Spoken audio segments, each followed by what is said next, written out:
საარჩევნო კოდექსში შეტანილი ცვლილებების მიუხედავად მასქერის საკაბელო კომპანიებისთვის ვალდებულებას მაინც არ არის. კომუნიკაციების მარეგულირებელმა კომისიამ 25 ივლისს საკაბელო მაუწყებლებს აცნობა, რომ წერილობითი თხოვნის მიღების გარეშე შეუძლიათ ტელემაუწყებლები ბადეში არ ჩასვან. საკაბელო კომპანია Global TV-ს განვითარების მენეჯერი ზურაბ ბაზლიძე მიიჩნევს, რომ მარეგულირებლის მიერ გავრცელებული ინფორმაცია მასქერის პრინციპს არ ღვევს და მდგომარეობას ართულებს.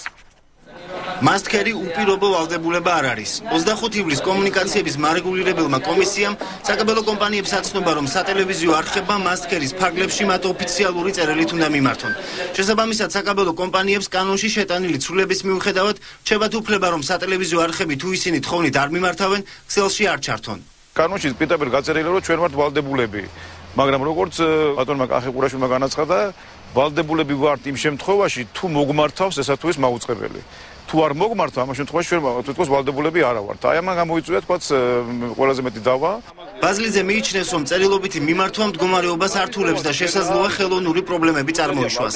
ასეთი სახით მასკერის მიღება არანაირი შედეგის გამიღები არ არის. წერილი შეიძლება გაიგზავნოს მაუწყებლის მიერ. მოხდეს თქვა, შეიძლება მათ იურიდიული მისამართი სხვა აქტ ვიდრე ფაქტური მისამართია და აიკარგოს გზაში, ვერ მივიდეს იქამდე.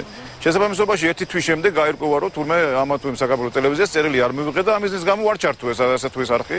ბაზლიძისგან განსხვავებით წერილობით მიმართვაში პრობლემას ვერ ხედავენ კომუნიკაციების მარეგულირებელ კომისიაში, სადაც აცხადებენ, რომ თუ მაუწყებელ საკაბელოში ჩართვა უნდა და ტექნიკური ხარვეზების ეშინია, წინასწარ იზრუნოს ამაზე და ნუ დაელოდება მასქერის გამოცხადებას.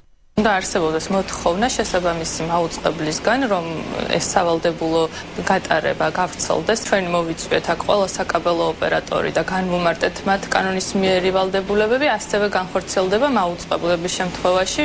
მედია იურისტი თამარ კორძაია მიიჩნევს, რომ წერილობით მიმართვა დამატებითი ბიუროკრატიული დეტალია, რომელიც წესით პრობლემა არ უნდა იყოს, თუმცა გართულების მინიმალური შანსი მაინც არსებობს.